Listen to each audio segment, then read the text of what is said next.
সুপ্রিয় দর্শক, মাটি ও মানুষ অনুষ্ঠান থেকে আপনাদের সকলকে জানাচ্ছি সাদর আমন্ত্রণ। আমরা জানি যে বাংলাদেশের বিভিন্ন অঞ্চলে বিভিন্ন রকমের কৃষি কাজ হয়, বিভিন্ন ব্যক্তি বিভিন্নভাবে কৃষি কাজ পরিচালনা করেন। অনেকের নানা রকমের উদ্যোগ থাকে, অনেকের নানা রকমের সফলতা থাকে, অনেকের নানা রকমের পরীক্ষা থাকে। আমরা সবগুলোকেই আমাদের এই অনুষ্ঠানে আপনাদের সামনে তুলে ধরার চেষ্টা করি। আমরা আমাদের আজকের অনুষ্ঠানেও এরকম কিছু বিষয় তুলে ধরার চেষ্টা করব। তাহলে চলুন চলে যাই আমাদের অনুষ্ঠানের মূল পর্বে।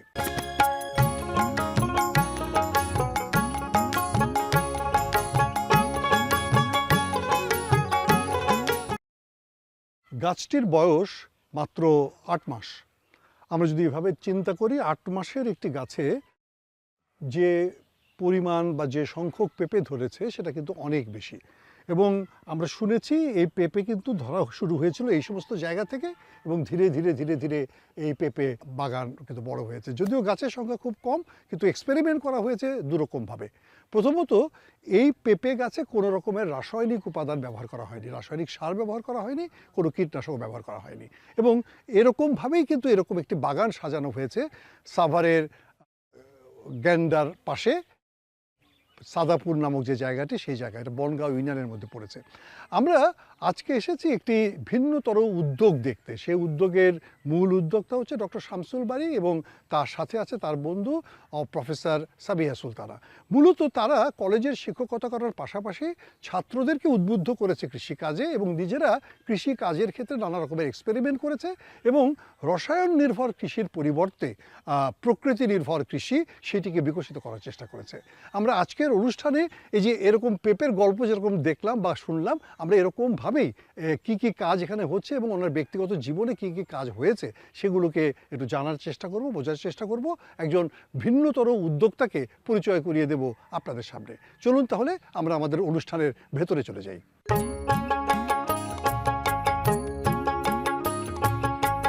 শুভ দর্শক, আমরা অনুষ্ঠানের গোড়াতেই বলেছিলাম কৃষির ক্ষেত্রে বিভিন্ন ব্যক্তি বিভিন্ন রকমের অবদান পালন করে থাকে। অনেকেই কৃষির সাথে সরাসরি সম্পৃক্ত, তাদের অবদান পালন করার ক্ষেত্রে যেমন জ্ঞান আছে তেমনি বুদ্ধিমত্তাও আছে। আবার অনেকেই আছেন যারা প্রকৃত অর্থে সরাসরি কৃষির সাথে যুক্ত ছিলেন না, হয়তো বাবা মার প্রফেশনের কারণে হোক বা অন্য কোনো কারণে হোক কৃষির প্রতি একটি অনুরাগ বা ভালোবাসা তাদের তৈরি হয়েছে, কিন্তু পরবর্তীকালে অন্য পেশায় যুক্ত হয়েও কৃষিকে ভালোবেসে গেছেন এমন অনেক মানুষ আছে। তাদের মধ্যে একজন প্রফেসর শামসুল বারী এবং সাবিহা সুলতানা, দুজন সহপাঠী, এবং তারা পড়াশোনা করেছেন বিভিন্ন বিশ্ববিদ্যালয়ে এবং সেখানে তারা কৃষিক্ষেত্রে পড়াশোনা না করেও কৃষিকে ধরে রেখেছেন নানাভাবে। ডক্টর শামসুল বারী, যিনি মূলত একজন ব্যবস্থাপনা শিক্ষক হিসেবে সরকারি কলেজ থেকে রিটায়ার করেছেন, সাবিহা সুলতানাও অবসর গ্রহণ করেছেন সরকারি কলেজ থেকে।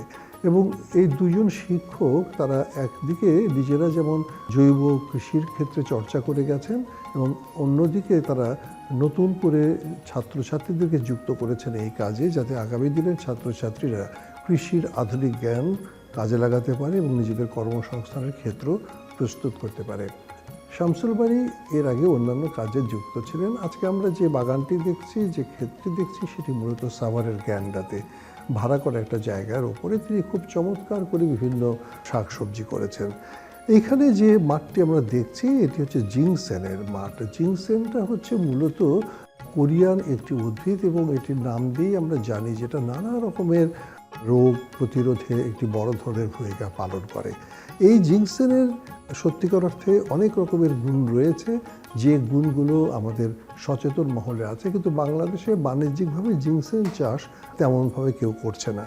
শামসুল বারী এই জিংসেনের চারা সংগ্রহ করেছিলেন বিদেশ থেকে এবং তার বন্ধুরা তাকে মূলত এই চারাটি সংগ্রহ করে দিয়েছিল। সেখান থেকে তিনি বাড়িয়ে বাড়িয়ে এরকম একটি অবস্থা তৈরি করে ফেলেছেন। দর্শক মণ্ডলী, দেখুন পাতাগুলো খুবই সুন্দর সবুজ এবং এটির একটি চমৎকার খাদ্যমান রয়েছে। ওনারা বলছেন যে যদি কেউ চা বানিয়ে খায় বা কেউ যদি এটাকে শুকনো করে খায় তাহলে এখান থেকে অনেক রকমের উপকার পাওয়া যাবে, বিশেষ করে কোলেস্টেরল বলেন বা অন্যান্য যে সমস্ত শারীরিক সমস্যা হয় সে সমস্যা থেকে মুক্তি পাওয়া যেতে পারে। আসলে শোনা যাক শামসুল বারীর কাছ থেকে তার বাগান বিষয়ে। সুপ্রিয় দর্শক, আমরা সাথে নিয়েছি আমাদের দুজন শ্রদ্ধেয় শিক্ষক, একজন প্রফেসর শামসুল বারী, একজন প্রফেসর সাবিহা সুলতানা। দুজনই সরকারি কলেজে শিক্ষকতা করেছেন দীর্ঘদিন।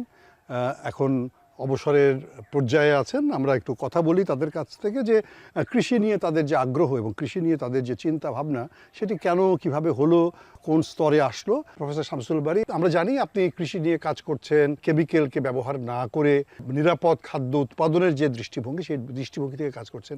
কবে কিভাবে আপনি এটা শুরু করলেন?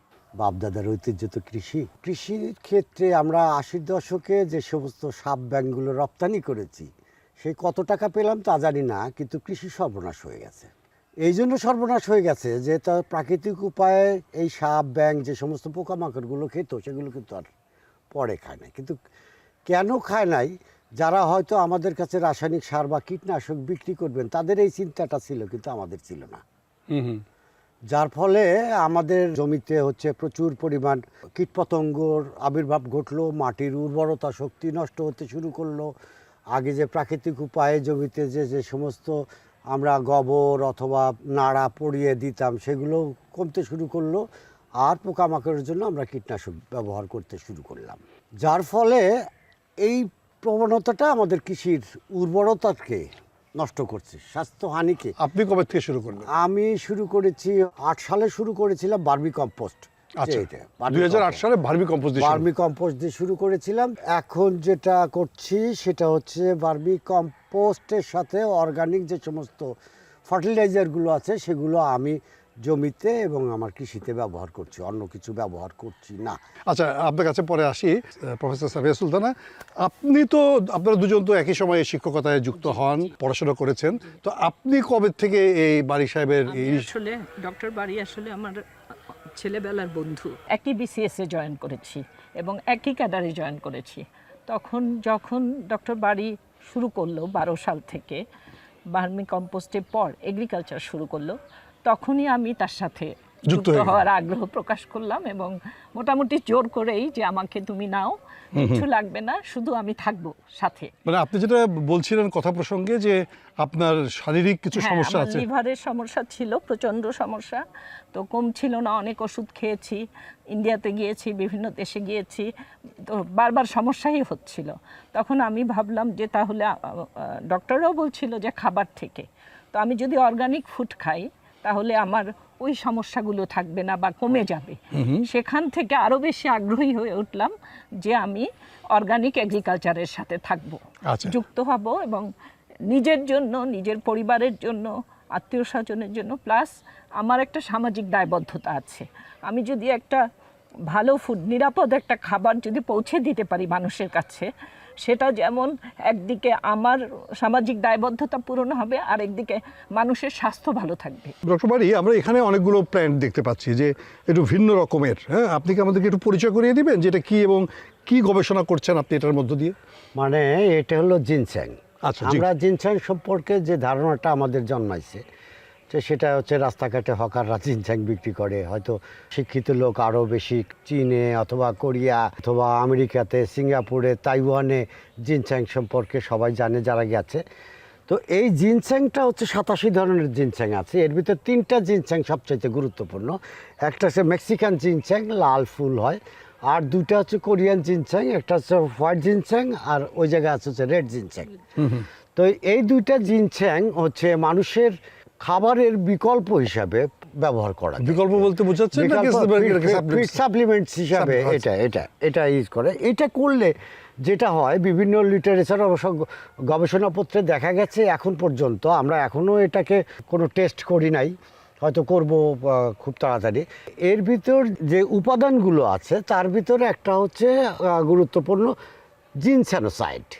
এই জিনস্যানোসাইডটা হচ্ছে সবচাইতে মানুষের কতগুলো প্রাথমিক যে সমস্যাগুলো এগুলো দূর করতে পারে। প্রথম, আপনি ধরেন স্ট্রেস ফিল করছেন, আপনি খুব চিন্তিত আছেন, তাহলে এইটা খেলে হচ্ছে 2 ফর্মে খাওয়া যায়, পাউডার হিসাবে অথবা আপনি চা হিসাবেও খেতে পারেন অথবা এমনিও খেতে পারেন। তাহলে টেনশনটা রিলিজ করা যায়, স্ট্রেসটা রিলিজ করা যায়। আপনার হচ্ছে যে উদ্যম নিয়ে আপনি কাজ করতে যাচ্ছেন, উদ্যমটা হারিয়ে ফেলি, এই উদ্যমটা ফিরে, শারীরিক শক্তিটা কর্মক্ষমতাটা বাড়ে। আর একটা বিষয় যে কর্মক্ষমতার সাথে আপনার ইমিউন সিস্টেমটা অর্থাৎ রোগ প্রতিরোধ ক্ষমতাটা বাড়ে। আচ্ছা, তো এমনি এই যে জিনসেনের কথাটা আপনারা বলছেন, এটা আপনি কোন জায়গা থেকে সংগ্রহ করেছেন? এইটা থাইল্যান্ড থেকে আমার এক ফ্রেন্ড এসেছিল, ও আমাকে দিয়েছিল। আজ আচ্ছা, থেকে তো 2 বছর আগে। আপনি কি এটা কোনো পরীক্ষা নিরীক্ষা করতে পেরেছেন এখনো? আমি এখনো এটাকে পরীক্ষা নিই, কিন্তু ও বিভিন্ন নেট থেকে বিভিন্ন নেটে যে সমস্ত জিনস্যাংগুলো দেখি তার সাথে এটার আমার মিল আছে, এইটুকু হচ্ছে। আর যারা ফার্মাসিউটিক্যালসে চাকরি করছেন, কেমিস্ট, তারা বলছেন যে না, এটা জিনস্যাং। তার মানে এখন এটা একটা ল্যাবরেটরি টেস্ট করে এটার প্রকৃত বৈশিষ্ট্যগুলোকে আরো খুঁজে বের করা দরকার, যাতে আমরা সেইগুলোকে বলতে পারি মানুষের কাছে। জি, জিনসেন ছাড়াও এইখানে আমরা দেখতে পাই যে চমৎকার পেঁপে বাগান তৈরি করা হয়েছে, এবং পেঁপে বাগানে ফলনগুলো কিন্তু খুব চমৎকার। তিনি এখানে সম্পূর্ণ জৈব সার ব্যবহার করেছেন এবং কোনো রকমের রাসায়নিক কীটনাশক বা রাসায়নিক সার ব্যবহার করেননি। তারপরেও কিন্তু এখানকার ফলন খুবই চমৎকার দেখা যাচ্ছে। অন্যান্য পেঁপে বাগানে কিন্তু এরকম চিত্র চোখে পড়ে না।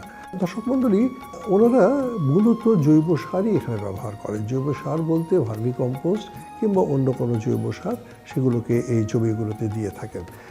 এখানে জৈব সার ব্যবহারের ফলে ফসলের স্বাস্থ্য যেমন ভালো হয়েছে, মাটির স্বাস্থ্যও কিন্তু উন্নত হয়েছে। আসুন আমরা শুনি আরও কিছু কথা তাদের কাছ থেকে। আমি জানি যে আপনি ভালুকাতে মাছের চাষ করেন, আর এই বাগানে আপনি আর কি কি করেছেন? কৃষির ভিতরে যে ফলগুলো আছে তার ভিতরে গুরুত্বপূর্ণ কলা এবং পেঁপে। এই কলা এবং পেঁপেকে আমি দেখতে চাইছিলাম যে আসলেও অর্গানিক হইতে যদি আমরা প্রাকৃতিকভাবে কলাকে চাষ করতে যাই, তাহলে এর আগে কৃষিতে যে কথাগুলো বলছি, তাহলে আমাদের ওই শারীরিক যে অক্ষমতাগুলো সৃষ্টি হয় কেমিক্যাল ফার্টিলাইজার এবং কীটনাশকে, তাহলে আমার মনে হয় কলা এবং পেঁপে যদি আমরা চাষ করি তাহলে এটা সম্ভব। এই যে কলা বাগানটা আমরা দেখছি, এই কলা বাগানটা আপনি বলছিলেন G9 কলা, এবং পুরোটাই আপনি ভার্মি কম্পোস্ট দিয়ে বা জৈব সার দিয়ে চাষ করেছেন। জি, আপনি কি পরিবর্তনটা দেখছেন? মানে এই গাছটা এখনো অনেক ছোট, ফল যেহেতু আসে নাই। ফল আসলে হয়তো আমি বলতে পারতাম, কারণ হচ্ছে যে G9 কলার একটা বৈশিষ্ট্য, আমাদের যা দেশে যে সমস্ত কলাগুলো হয় তার চেয়ে ফলন অনেক বড়, এক নম্বর। 2 নম্বর হচ্ছে এই G9 কলাগুলো যেহেতু আমার হচ্ছে ল্যাব থেকে নিয়ে আসা হয়েছে, এর অসুখ হবে না, আচ্ছা, রোগমুক্ত। 3 নম্বর যে বিষয়, আমাদের কলা গাছ সাধারণত অনেক লম্বা হয়, যার ফলে ঝড় বৃষ্টিতে হচ্ছে খুঁটি দেওয়ার দরকার হয়। এটা 6 ফিটের মতো লম্বা হবে। ফলে আমার মানে ঝড়ের থেকে এইটা হচ্ছে খুঁটি দিতে আলাদা একটা খরচ, এটা কিন্তু হবে না। এবং আর একটা বিষয় হচ্ছে কাঁদিগুলো হয় বেশ 3 ফিট 3.5 ফিট, এবং 250 থেকে 300 করে কলা হয়। 250 থেকে 300 কলা, আমি যদি আর্থিক মূল্য একটা 5 টাকা করেও ধরি, তাহলেও কিন্তু কমপক্ষে 1,500 টাকা একটা কলা গাছ থেকে। এই গাছগুলোর গোড়া দিয়ে দেখছি যে অনেক নতুন কুশি বা কুড়ি বেরিয়েছে আর কি। আর একটা বিষয় বলবো যে কুশিগুলো বের হয়েছে, আমরা হচ্ছে নিলাম হচ্ছে 600 চারা নিলাম। চারা নিয়ে এসে আমার ভালুকাতে 450 চারা আছে, এই জায়গায় 100 চারা দিয়েছিলাম। এই জায়গায় 55টা চারা তোলা হয়েছে, এবং হচ্ছে এখনও প্রায় প্রত্যেকটা 2-3টা করে আছে, তাতে 200-250 চারা আছে। কয়েকদিন আগে আমরা বিক্রি করলাম একটা চারা 50 টাকা করে, প্রায় 300-র মতো, 15,000 টাকার আমরা চারা বিক্রি করছি।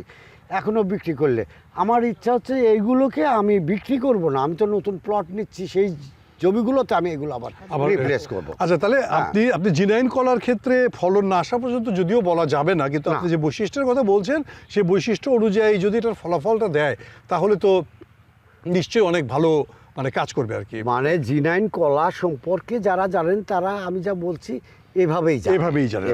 আচ্ছা, এইখানে পেঁপে গাছ আছে, এই পেঁপে গাছে যে ফলনটা এসছে, এটার বয়স কত? ফেব্রুয়ারি থেকে এটা ধরেন সেপ্টেম্বরের শেষ দিন, আজকে এটা 8 মাস। এবং এটাতে সবচেয়ে মজার ব্যাপার হচ্ছে, আমি বারবারই বলার চেষ্টা করছি, আমরা কোনো জায়গায় কেমিক্যাল ফার্টিলাইজার ব্যবহার করছি না। এবং এটা কি ফলটা কি নিচে এই জায়গা থেকে তো ধরা শুরু হয়েছিল, এবং এটা সবগুলো তো পারা হয়েছে, এ পর্যন্ত আছে, এখনো হয়তো একদম দেখেন ওই লাস্ট পর্যন্ত হচ্ছে ফুল আসছে, এবং সবগুলো পেঁপে। আমাদের দেশে যারা পেঁপে চাষ করছেন তাদের এই পর্যন্ত এসে আর পেঁপে ধরছে না। সাইজে আমাদের এইটা কমপক্ষে 2.5 কেজি 3 কেজি পেঁপে হবে। যেহেতু আমার হচ্ছে চারার খরচ কম, আমার হচ্ছে সারের খরচ কম, তো তাহলে যে উৎপাদনটা হবে সেই উৎপাদন যদি তাদের সাথে আমি সেই দামেই বিক্রি করি, যদি অর্গানিক, তাদের চেয়ে বেশি লাভ হবে। আমি আবার আপনার কাছ থেকে শুনতে চাই, সেটা হচ্ছে যে এই যে কৃষিকাজ আপনি করছেন, এবং এখানে যে ফলাফল দেখছেন তাতে আপনার কাছে কি রকমের অনুভূতি মনে হচ্ছে? না, আমার তো অনেক ভালো লাগছে, কারণ আমরা যদিও খুব ছোট্ট পরিসরে বাজারজাত করছি, যেমন আমরা এই যে কলা গাছের চারা বিক্রি করেছি, মাছ তো অলরেডি বিক্রি হচ্ছে কয়েক বছর যাবতই, বেশ ভালো সেখান থেকে আমাদের আশা। আর এখন আমরা এই যে পেঁপে সামনে বিক্রি করব, তারপরে কলা বিক্রি করব, হওয়ার পরে খুবই তো ভালো। মোটামুটি ফলাফলটা সন্তোষজনক। মোটামুটি ফলাফল সন্তোষজনক, প্লাস হচ্ছে আমরা কিন্তু মানুষকে কম খরচে দিতে পারবো। আচ্ছা, কম খরচ দিতে পারবে। অর্গানিক আমরা জানি, আমাদের একটা কনসেপ্ট আছে যে অর্গানিক হলে খরচ বেশি হয়, মানে দাম বেশি হয়। সেটা আমরা চেষ্টা করছি যে এটা ভালো খাবারটাই আমরা সেম দামে কম দামে আমরা মানুষের কাছে পৌঁছে দেব। আচ্ছা, এমনি বাড়ি সাহেব, আমরা আপনার সম্পর্কে জানি যে আপনি আপনার সাথে অনেক ছেলে মেয়েদেরকে সাথে করে নিয়ে কাজ করছেন, আপনার ছাত্রছাত্রীরা আপনার সাথে থাকেন, বিশেষ করে আপনি এই কাজেও আপনার ছাত্ররা যোগ দিচ্ছে, মানে এইটার ক্ষেত্রে আপনার ইন্টেনশনটা কি, আপনার লক্ষ্যটা কি? আমার পরিষ্কার চিন্তা যে চাকরির যে সরকারি চাকরি বিশেষ করে যে এখন তো আর ওইভাবে এত স্টুডেন্ট বেরোচ্ছে, সবার তো চাকরি সরকারের পক্ষে দেওয়া সম্ভব না। বেসরকারি খাতে যে পরিমাণ শ্রম দেয় সেই পরিমাণ হয়তো তো পারিশ্রমিক পায় না। কিন্তু আমার কাছে মনে হয় এইটা যদি একটা পেঁপে গাছ হয়, এই পেঁপে গাছ আমি যদি পেঁপে বিক্রি করি, কম দামে বিক্রি করি, তাও কমপক্ষে 1500 টাকা পেঁপে বিক্রি করি। 1 বিঘা জমিতে 450 পেঁপে গাছ লাগানো যায়। আমি 1000 টাকা করতে 4.5 লাখ টাকা, একদম পরিষ্কার। তো ছাত্ররা যদি এন্টারপ্রেনিউর হয় তাহলে সে অন্য জায়গায় তো কাজ করবে, কাজ করে তো কাউকে না কাউকে লাভবান করবে। তো সে যদি এটা করে, নিজেই যদি করে, তাহলে সে কেন, তাহলে তো তার 2 বিঘা জমিতে করলে তো তার 9 লাখ টাকা বছরে আসছে, তার কত খরচ হবে? 2 থেকে 3 লাখ টাকা খরচ হবে, বাকিটুকু তার। এখন সে কি বেতন করে এটা পারবে? পারবে না। না, চাকরির কনসেপ্ট থেকে ফিরিয়ে আনতে হবে। আসলে আমাদের দেশে তো চাকরি নাই, বেকারত্ব অনেক বেশি, এবং আমাদের একটা মাথার মাইন্ড সেট আপ যে আমাদের চাকরি করতে হবে। নো, আমরা যদি আমাদের ছাত্রদেরকে এই কাজে লাগাই, যখন তারা দেখবে যে লাভবান হচ্ছে, কৃষির প্রতিও ভালোবাসা বাড়বে, অর্গানিক খাবারও বেশি সরবরাহ হবে বাজারে, প্লাস ওই যে চাকরি করার প্রবণতা যে সবাইকেই চাকরি করতে হবে, ওটা থেকেও আমরা বের করে আনতে চাচ্ছি। এমনি আপনি তো অনেক দিন থেকে এই কাজগুলো করছেন, তো আপনার উদ্যোক্তা তৈরির পয়েন্ট অফ ভিউ থেকে আপনি কতজনকে এ পর্যন্ত এই সমস্ত কাজে মোটিভেট করতে পেরেছেন? অনেক। সেদিন আমি এডওয়ার্ড কলেজে গেছিলাম, ওই যে চাকরি করেছি, ওখান থেকে একটি ছেলে এসে বলল ও হচ্ছে টোটাল আমাদের 50 বছরের অনার্সের যত খরচ ও দিছে। কী যে, তো স্যার আপনি একসময় বলছিলেন যে চাকরির পাশাপাশি কিছু কিছু কর, তাহলে শিখতে পারবি। এখন সে কোটি কোটি টাকার মালিক এবং সে মাস্টার্স পাস।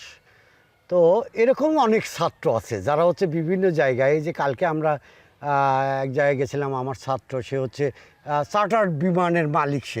আচ্ছা, সে বলছে যে স্যার আপনার কথা না শুনলে পরে হয়তো আমি চাকরির পিছনে দৌড়াতাম, তো এখন তো ব্যবসা করে আল্লাহ ভালোই দিছে।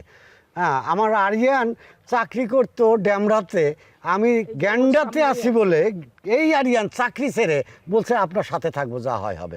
এবং আমি যতটুকু জানি তার চেয়ে অনেক বেশি, অনেক বিষয়ে মাঠে কাজ করে সে জানে।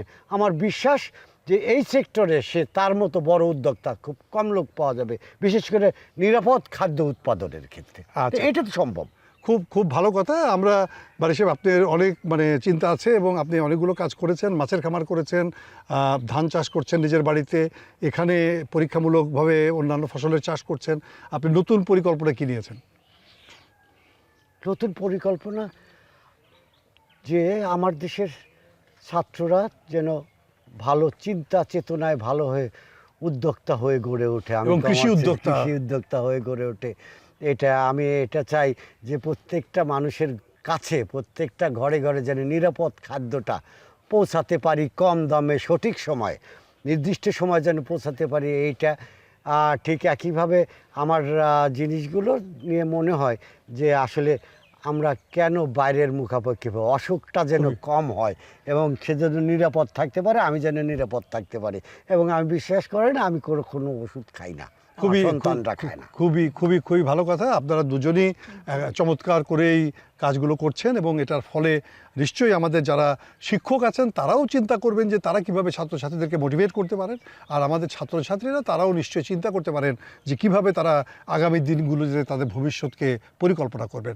আপনাদেরকে অসংখ্য ধন্যবাদ এবং আপনাদের এই উদ্যোগ আরও সফল হোক এটা আমরা আশা করি। আপনাকে ধন্যবাদ, আপনাকেও ধন্যবাদ। আপনাকে অনেক ধন্যবাদ। ধন্যবাদ। এখানে এই বাগান পরিচালনা করার ক্ষেত্রে ছাত্ররা যুক্ত থাকছে এবং তাদেরই একজন আমরা শুনলাম তার প্রতিক্রিয়ার কথা।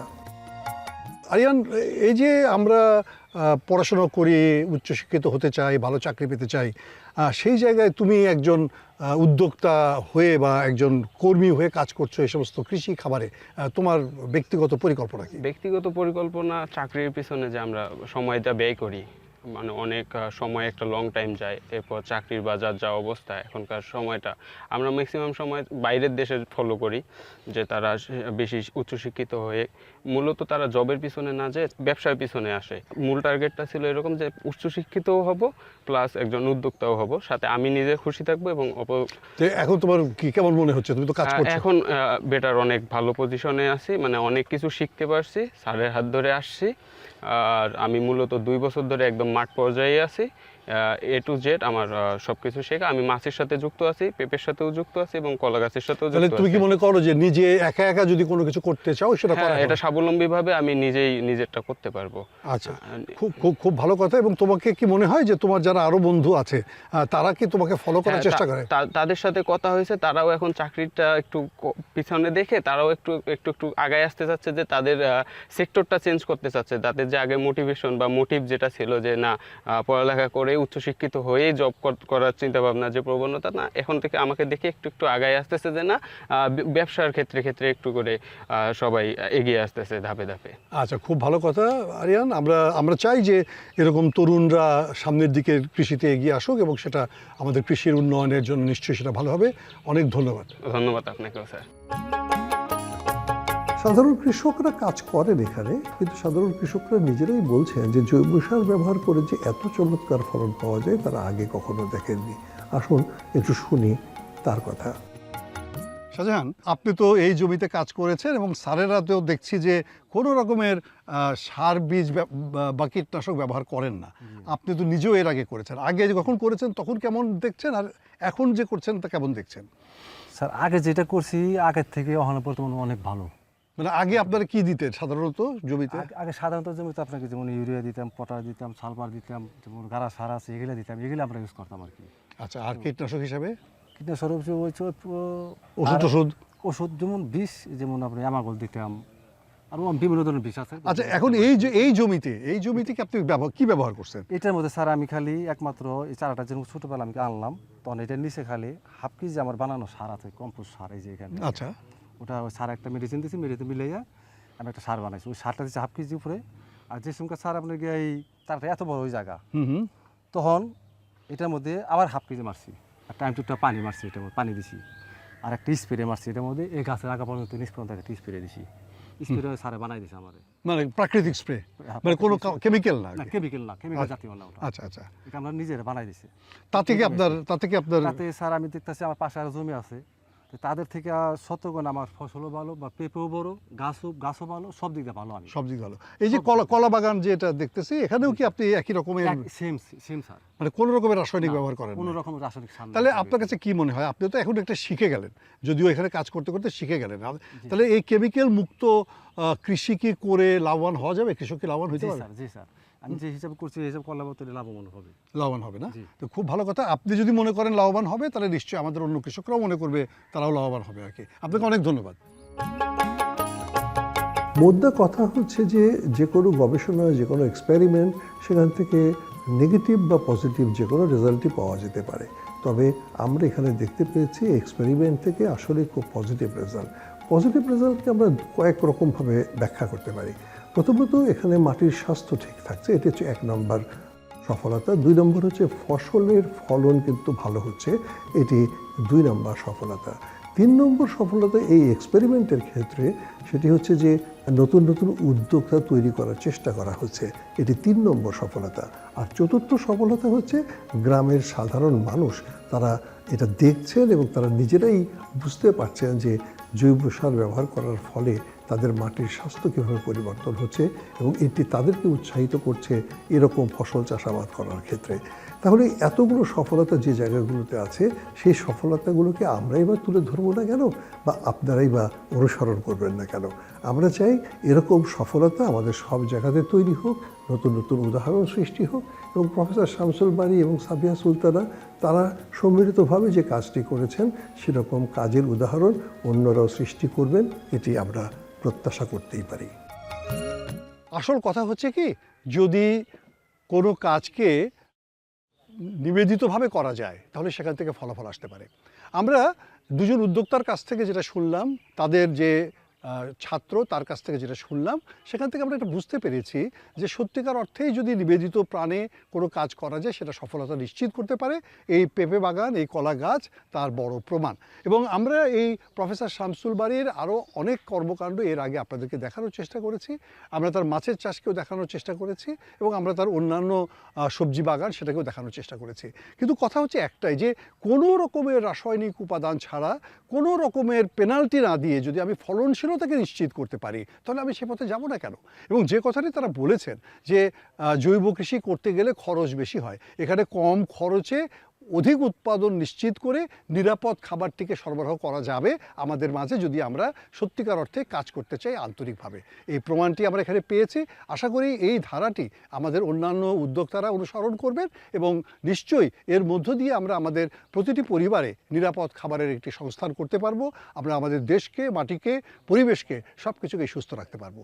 আজ এ পর্যন্তই। সকলকে ধন্যবাদ জানিয়ে এবং আগামী অনুষ্ঠানগুলো দেখার আমন্ত্রণ জানিয়ে শেষ করছি। সকলকে ধন্যবাদ।